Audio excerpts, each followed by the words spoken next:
All right, Shalom. First and foremost, I want to give all praises, honor, and glory to Yahweh, Bahashem Yahushai, Bahashem Rakakwadash. Double honors to the apostles, bishops, and elders of Great Millstone who teach and rule well.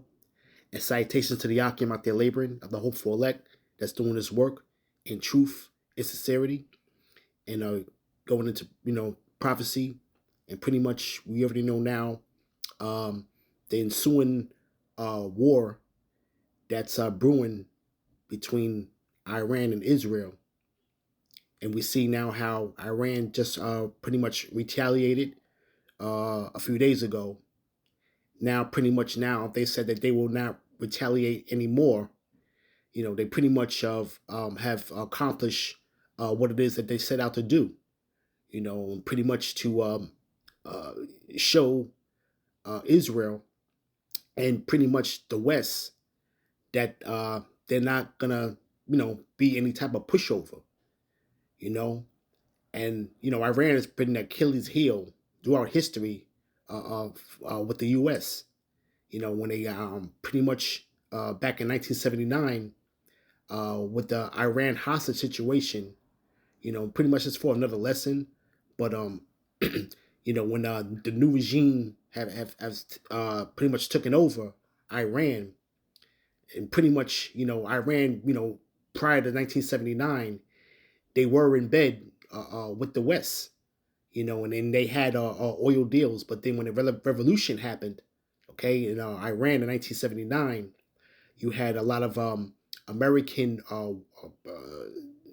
citizens that were pretty much working on the behalf of the United States, in diplomatic relations, that pretty much got caught up and were taken hostage, and they were pretty much held hostage for pretty much maybe about a year and a half or so, back in them days, and then ultimately released. But the U.S. pretty much had their hands tied behind their back because the new regime that had taken over is pretty much the regime of what sits now. When you're dealing with the Ayatollahs. Now, this right here, I want to focus on is a very vital, um, you should say, port of commerce. It is it's called the Strait of Hormuz, and the Strait of Hormuz is pretty much a vital, you know, strait that's in the Persian Gulf, and this is where the world pretty much gets a lot of their oil from. Now let's read up on this area, okay? The Strait of Hormuz is a strait between the Persian Gulf and the Gulf of Oman. It provides the only sea passage from the Persian Gulf to the open ocean and is one of the world's most strategically important choke points. On the north coast lies Iran, and on the south coast lies uh, the Mensadam Peninsula, shared with the United Arab Emirates, which is the UAE, and the enclave of Oman.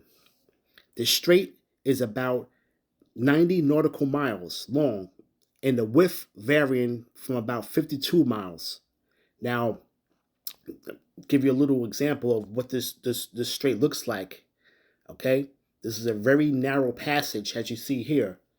Uh, to the top of the screen, you see that is Iran, and to the south, where you see the tip, that is pretty much the UAE.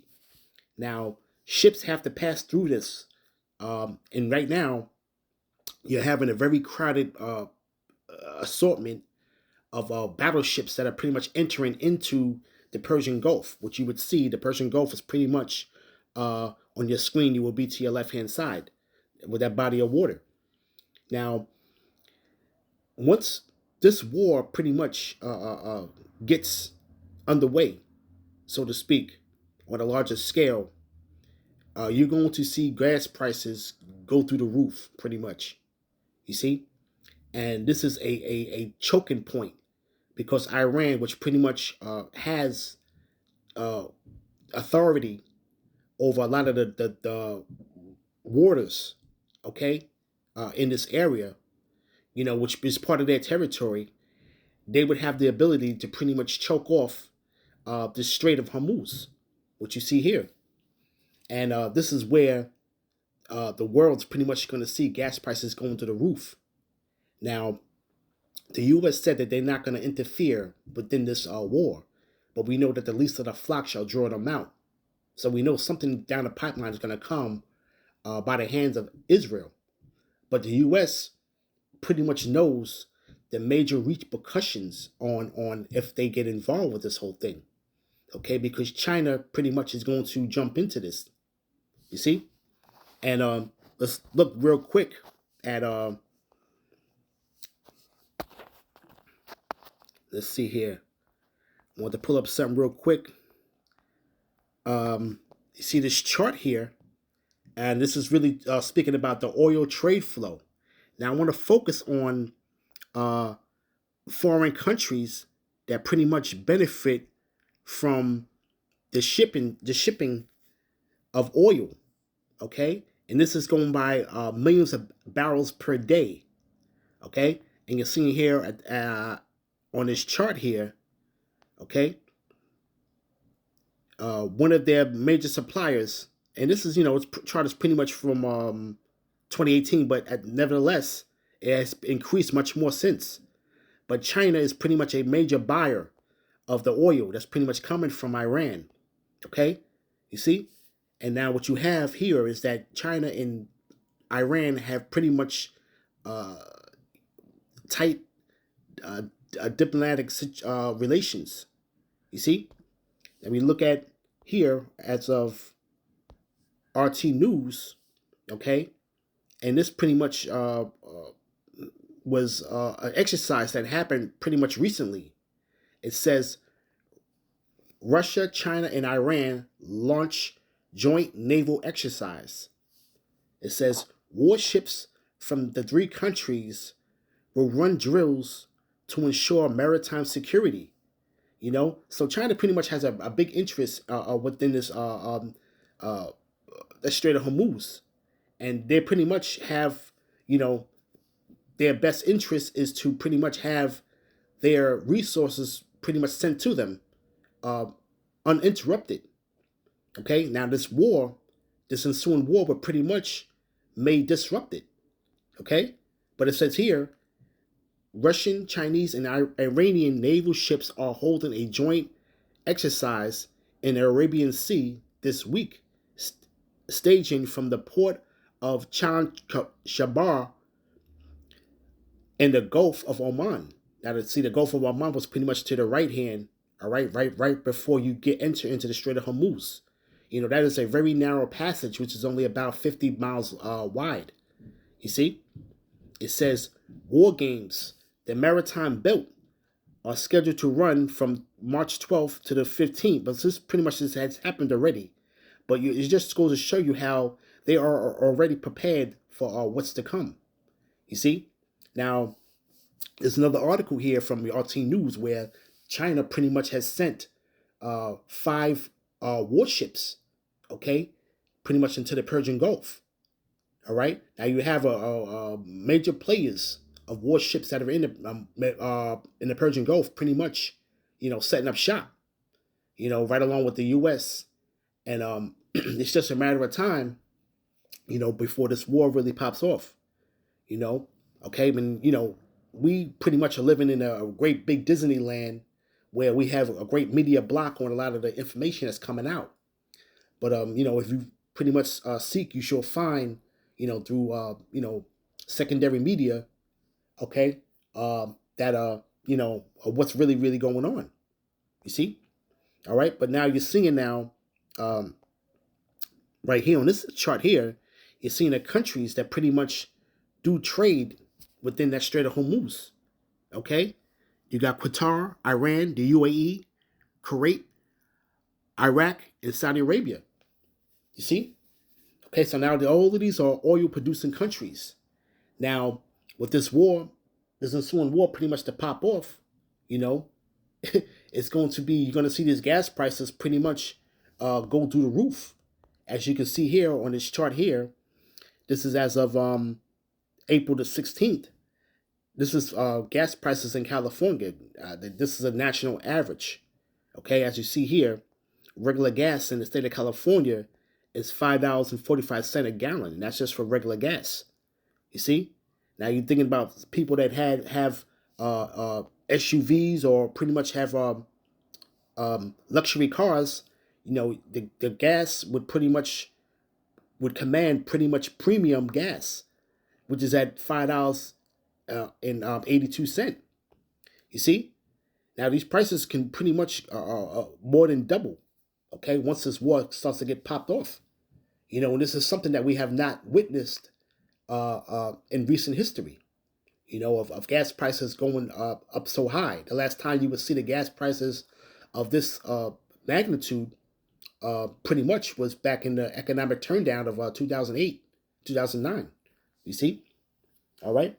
But and we're seeing now, man, we're getting into these times where, you know, Jake got to pretty much consider, man, you know? All right. But let's start with let's get the whole outline of everything that's going on here, and yeah, how I spoke about these things. Okay, let's go to Matthew chapter 24. Let's see. We start at 6. And ye shall hear wars and rumors of wars. See that you be not troubled, for all these things must come to pass, but the end is not yet. For nation shall rise against nation, kingdom against kingdom, and there shall be famines, pestilences, earthquakes in diverse places. And we're starting to see that now. We're starting to hear about pretty much food shortages. You know, pretty much how a lot of these places are mysteriously burning down. You know, there's a talk about the bird flu pretty much going on, where hundreds of thousands of birds have to be pretty much exterminated for the simple fact of a so-called disease. All right, you know, you have these pestilences that they're speaking about. You know, they're speaking about another epidemic coming on. You know, there's talk about that, and of course, you know, with the earthquakes now, where you had a few weeks ago, okay, you had New York experience an earthquake, and it's been a long time, you know, since anything of that type of magnitude has happened. You see, okay, but you're starting to see these things going. It says all these are the beginning of sorrows. So we're in the stage of the beginning of sorrows now. Okay, we're in that stage now. This prophecy is being fulfilled, you know, as we speak.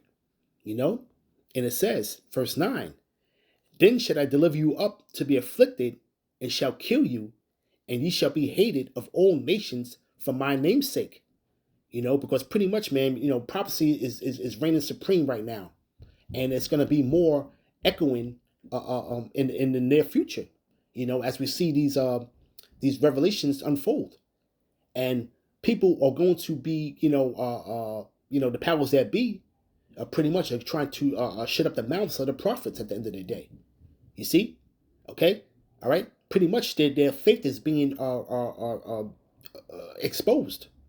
All right, you see, so they're gonna try to see to where they can to stop the mouth of truth. You know, but it doesn't really pretty much the judgment's still going to be rendered out at the end of the day. You know, but this man is pretty much a carnal man, and he feels like bad publicity for him, okay, would put a monkey wrench in his future endeavor at the end of the day. You know, you see, and it says here, and and then shall many be offended and shall betray one another and hate one another. You know, and these are pretty much the people, you know, that pretty much are in this truth in that time. That's going to pretty much lose faith. You know, pretty much you're going to have guys that pretty much you know gonna pretty much have the sentiment of they didn't sign up for this. You see, you know, and that's why the apostles always speak about, you know, as men have to be fully aware of what they're involved in, man. You know, okay. But right at the end of the day, what's your reward? Your reward is salvation, man. Okay. You know, you don't fear what can kill the body. You fear what can kill the body and spirit, man. Okay, which is the Lord. The Lord controls all things. You see, all right. But this should be a great faith booster that you see these things happening in the earth, man. That the Lord spoke about over 2,000 years ago. You see, and it says, and many false prophets shall rise and shall deceive many. You know, and then you see, you know, these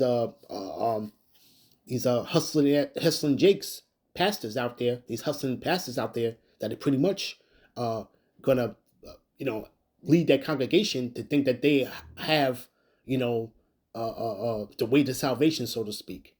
You know, they're actually gonna see these prophecies unfolding, and they're gonna try to get into the loop. But at the end of the day, the spirit of the Lord is not dealing with them. You know, so they're pretty much the people, their followers are going to have them deceived, man. Okay, and it really pretty much, man, you cannot speak of the truth if you're not speaking about the charagma, because that's the end game. Okay, and we already know what the scriptures speak about that. We're not to partake in what this man has to offer, and it will come on a shiny silver platter, you know. Okay, and you're going to have a lot of people that are going to be deceived and fall for that snare. You see, and we also know the judgment of what it is if you do take it. You see, it says, and because iniquity shall abound, the love of many shall wax cold. You see, and pretty much iniquity is pretty much taking charge now. You see pretty much everybody complaining about the moral deterioration of this kingdom. You see, all right, and pretty much people are trying to figure out ways of how to still live a decent life, so to speak, or quiet life. You see, but wickedness and death is in at every turn now. You're starting to see an uptick of these things. Okay, but you're going to see that the love of many is going to wax cold, man. You see, people are pretty much are shutting down. You know, as far as you know, the love for what many people might have had. You see, people are pretty much going to be worried about their own self, their own safety, and and pretty much not going to be as friendly in those times, man. You know, but the scriptures say that what verse 13, but he that shall endure unto the end, the same shall be saved. And we pray to Yahweh Bashim Abashai, man, that we can weather this storm, man, that's coming. You see, all right. But we know about these things. These people don't know what's going on here. You see, okay. But it says here that this gospel of the kingdom shall be preached in all the world for a witness unto all nations, and then shall the end come. Okay? Now, and this is what's happening now. You're currently seeing this gospel being reached out to the four corners of the earth. You see? All right? So the Lord is pretty much working the work, okay? To pretty much have these things to come to pass, man. All right? From there, let's go to Ecclesiastes. All right? Because now we're coming into some hard times now, because this pretty much will be the tipping scale for really the economy. Speaking about these rising gas prices, and pretty much, people that have these large SUVs, they really need to consider and get ahead of the curve and try to sell their truck while they can, because it's going to be quite costly for them to operate that truck, that oversized SUV that they may have, that luxury vehicle that commands premium gas. These vehicles that pretty much get you less than 15 miles to the gallon. Okay. And this is something that happened back in 2008, where you had people pretty much selling their vehicles and opting for smaller vehicles that were pretty much much more economic on gas. You see, but now this place is of decadence and glutton. But people are pretty much not going to want to downgrade of that. They would pretty much, or people would rather And it's just the vanity of the sons of men, and Jake gets caught up in this whole thing too. Pretty much Jake would pretty much live in a uh, uh, below standard, and still be able to have the goodies, or something that's pretty much where, instead of you balancing out your finances in a way to where you're able to make ends meet better with the rising prices, because you got to remember that the rising prices of gas pretty much sets off everything else. You see, and what happens now? The truckers, and you're talking about the diesel gas now. And now the food will get more expensive. Okay, and for them to get any type of decent profit, you know, the rise in the rise in food prices will come, and it will be passed down to the consumer. You see, and you're already having now where businesses are closing, and you're seeing this now. These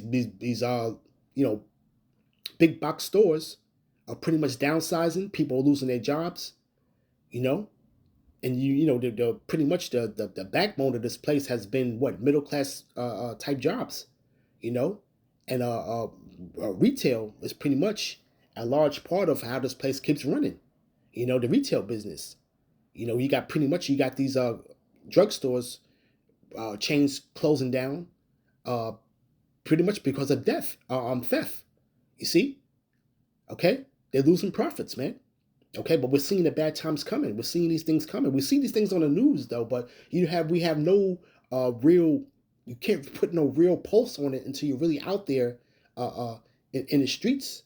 And your everyday comings and goings, and really seeing things for yourself, man. People are not opting to go to a drugstore to buy anything anymore, because it's why. It's because in certain areas it's an inconvenience. For you to have everything locked up to where you just can't grab it off the shelf.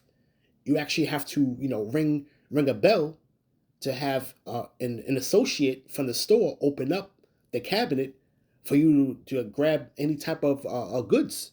You see, and people pretty much now would just say, what, the hell with it. I'm either gonna go shopping in a better neighborhood, or pretty much, or just I'm gonna just shop everything online. you know and why hassle. You see. you know but this is Ecclesiastes chapter 12 verse 1. you know right. It says, remember thou thy creator in the days of thy youth, while the evil days come not. But we seeing the evil days starting to creep in. But this is where you Negro, Latinos, and Native Americans, okay, pretty much, you Jakes out there, pretty much, man, you gotta search for your creator. And right now, why the evil days come not, okay? We're seeing the evil days out there pretty much, but okay, now it's gonna come to the point to where it's gonna get personal. The evil days is gonna come to be at your door. You see? But it says, why the evil days come not, nor the years draw nigh, when thou shalt have no pleasure in them. You know? And it's gonna be a point in time when you're gonna have no pleasure in it. Because Jake, right now, a lot of Jake doesn't see it. They see things are not the same how it used to be though, but Jake is still pretty much happy go lucky, and things don't start to get serious with Jake until things are at the front door, pretty much. You know? Okay? Things have to hit them hard personally for Jake to really start taking and consider. You see? It says, while the sun or the light or the moon or the stars be not darkened, you know, and why this truth is out there, to pretty much grab hold of it, you know, okay? You see? Because literally, the sun and the moon and the stars are going to be darkened, okay, by what, the weapons of the Lord's indignation at the end of the day. You see. But why the doors of repentance are still open is for you to have a spiritual reckoning of what the hell is going on right before you. You see. Okay. It says, verse 3, in the day when the keepers of the house shall tremble, and the strong men shall bow themselves, and the grinders cease, because they are few. You see. And you're pretty much going to have people that's pretty much are going to be shutting their windows. Okay. All right. From the inside out. Okay. Because why? It's because, you're pretty much going to have people invading one another. pretty much for the lack of bread. You see, okay, nothing. A lot of economic distress is coming down the pipeline, man.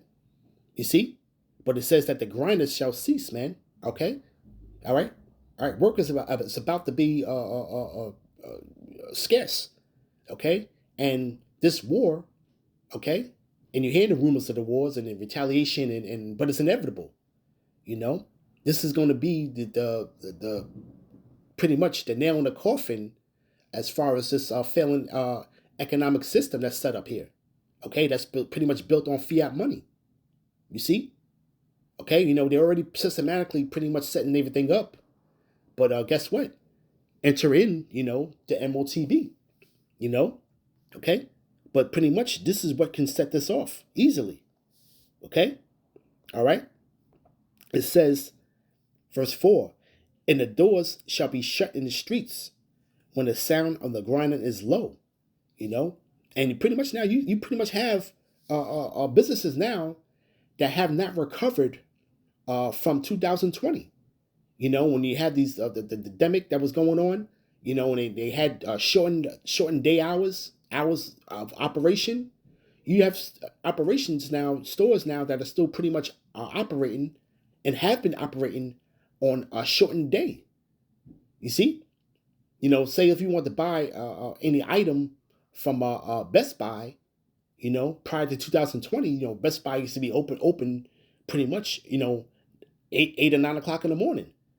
But now, certain areas now, the Best Buy doesn't even open up until damn near 11:30 in the morning.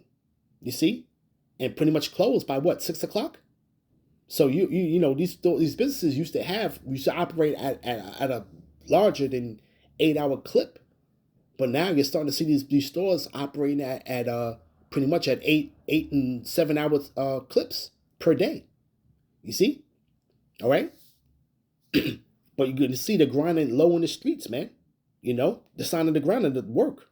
Okay, all right, because the resin gas prices is really going to be a trickle down effect and affect everything else of your everyday life.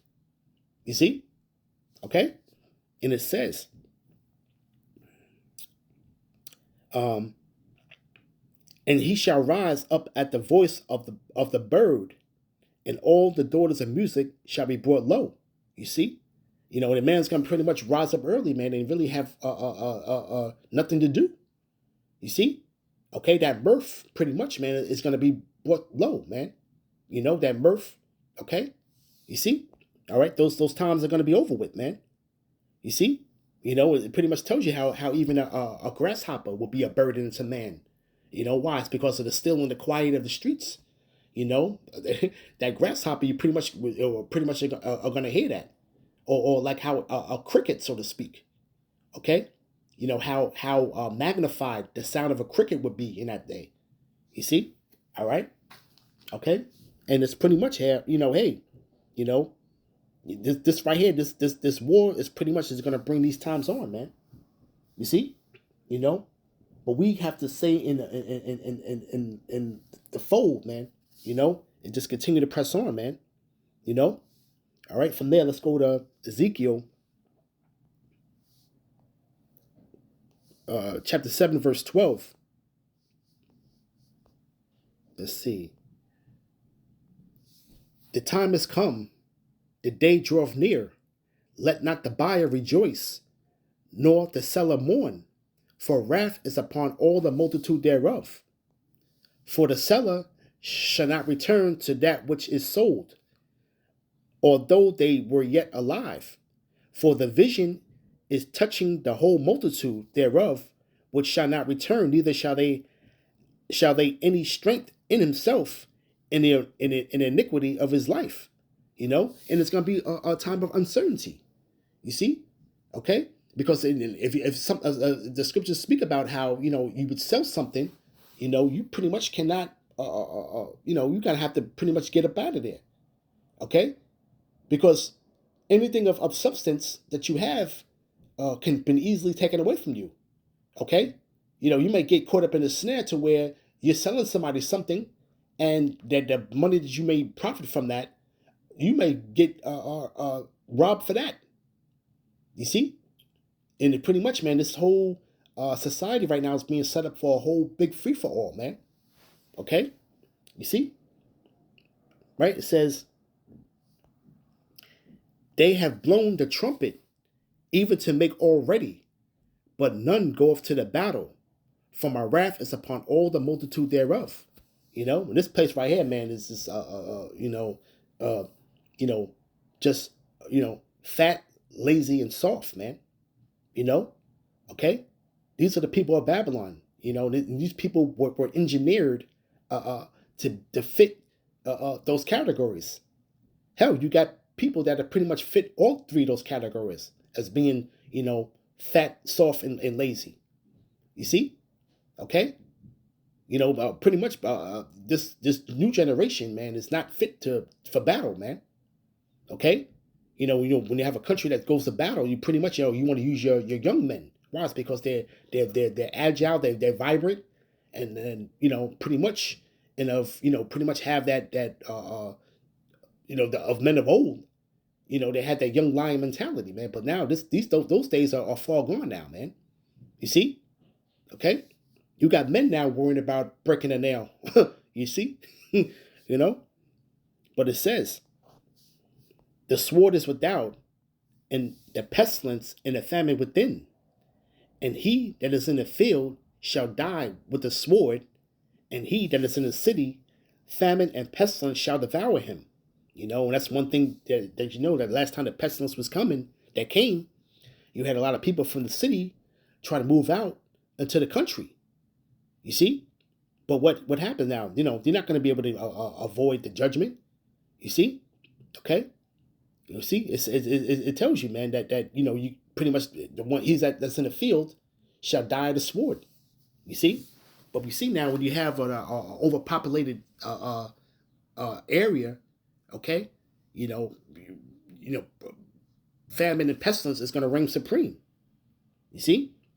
It says, but they that escape them, but they that escape of them shall escape, and shall be on the mountains like doves of the valleys, all of them mourning, every one for his iniquity.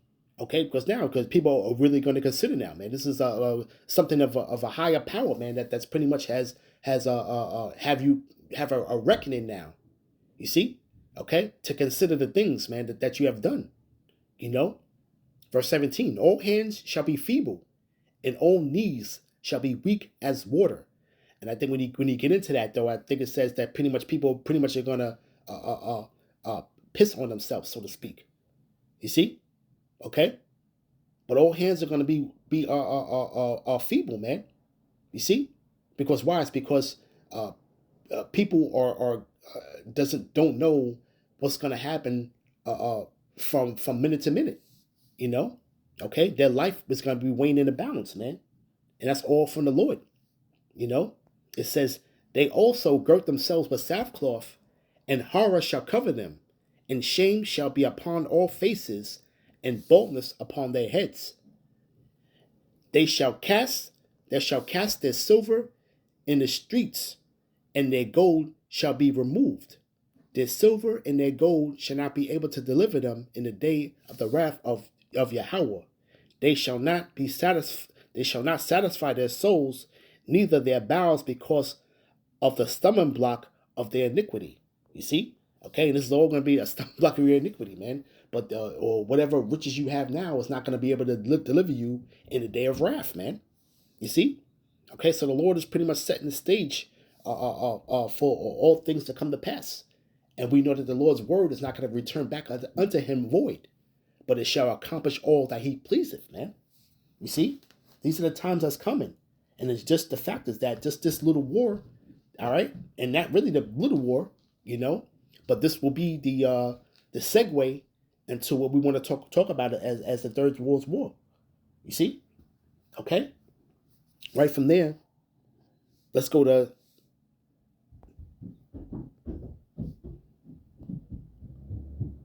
Ecclesiastes chapter 9.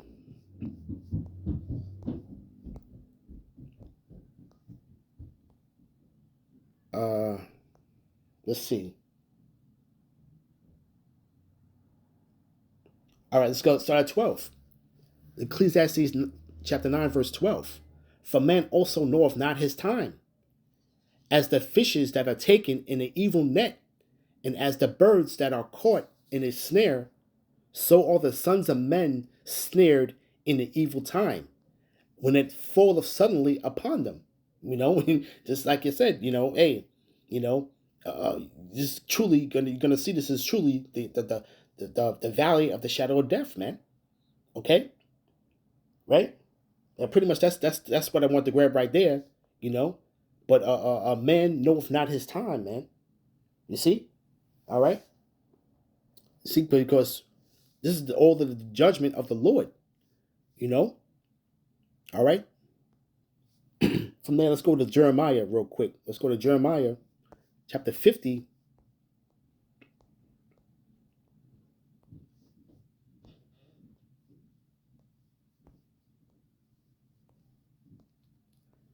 Verse 24. I have laid a snare for thee, and thou art also taken, O Babylon, and thou was not aware, that art found and also caught, because thou hast striven against Yahweh. And this is all going to be a snare to this man. This man is pretty much stuck between a rock and a hard place. It's because now, with this whole thing with Iran and Israel, we pretty much, cannot tame an unruly child, so to speak. Okay, Netanyahu's going to pretty much do what he wants to do. Okay, because what he has a bidding to do at the end of the day. Okay, he's just a puppet. Okay, for the powers that be. So it doesn't matter what this country says. It's gonna come to pass where they're gonna it's all the Lord is gonna have their own counsel bring them down. You see,